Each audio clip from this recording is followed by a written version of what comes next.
ബി.ജെ.പിക്ക് അതെ, ബി.ജെ.പിയുടെ പട്ടികൾ, ബി.ജെ.പിയുടെ പോലീസ് പട്ടികൾ നിസ്സംശയം പറയും.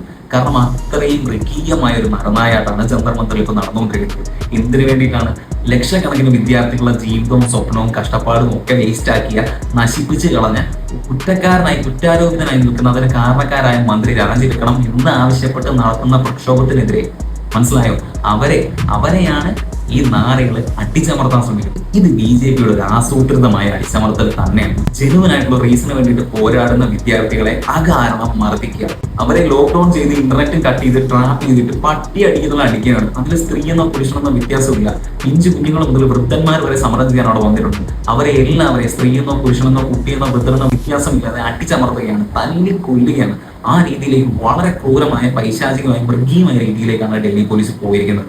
അതിന്റെ കൂടെ തന്നെ നെയിം പ്ലേറ്റ് പോലും, ഒരു ഒറ്റ പോലീസുകാരനോ റാപ്പിഡ് ആക്ഷൻ ഫോഴ്സുകാരനോ നെയിം പ്ലേറ്റ് പോലും ഇല്ല. സോ ആരാണെന്ന് പോലും നമുക്ക് അറിയാൻ പറ്റില്ല. പോലീസ് എന്ന വ്യാജന ബി.ജെ.പിയുടെ RSSന്റെ ഗുണ്ടകൾ ഈവൻ സിവിൽ ഡ്രസ്സിൽ പോലും ലാത്തിയും പിടിച്ച് ബാറ്റണും പിടിച്ച് ക്രൂരമായിട്ട് വിദ്യാർത്ഥികളെ മർദ്ദിക്കുന്ന നമുക്ക് കാണാൻ സാധിക്കുന്നുണ്ട്. സോ പ്ലാൻ ചെയ്ത് നടത്തുന്ന ഒരു തന്തയില്ലായ്മയാണ് ഈ പരിപാടി എന്ന് ഉറപ്പായിട്ടും പറയും. ഈ വിദ്യാർത്ഥികളെ അടിച്ചമർത്തുന്നത് പ്ലാൻ ചെയ്ത് നടത്തുന്ന ഒരു തന്തയില്ലായ്മയാണ്. ഇങ്ങനെ ഈ സമരം പൊട്ടിക്കണം. വിദ്യാർത്ഥികൾ പ്രക്ഷോഭം നടത്തിയാൽ വിദ്യാർത്ഥികൾ വയലന്റ് ആയി, അതുകൊണ്ടാണ് ഞങ്ങൾ അവരെ മർദ്ദിക്കുന്നതെന്ന് പറഞ്ഞൊരു കാരണം ഉണ്ടാക്കിയിട്ട് ഇവരെ അടിച്ചുവിട്ട് മൂടിക്കുക എന്നുള്ളതാണ് ഇവരുടെ ഉദ്ദേശം എന്നുള്ളത് ഇതിനോടകം തന്നെ വ്യക്തമായിട്ടുണ്ട്. എന്നാൽ നിങ്ങൾ മനസ്സിലാക്കേണ്ട ഒരു കാര്യമുണ്ട്.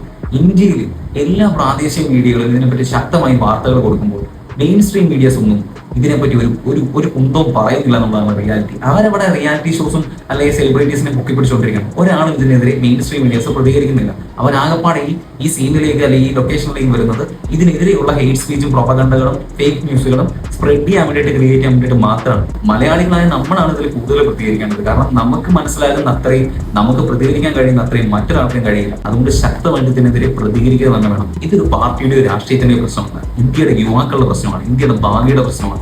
ഇന്ത്യ ഒരു ഡെമോക്രാറ്റിക് റിപ്പബ്ലിക്കാണ്. ഇവിടെ ഇനി ഏകാധിപത്യം വരണം വേണ്ട സാർ. അധിക കാലം അത് പാടില്ല സാർ. സോ അടുത്ത വീഡിയോയിൽ വീണ്ടും കാണാം. ബൈ.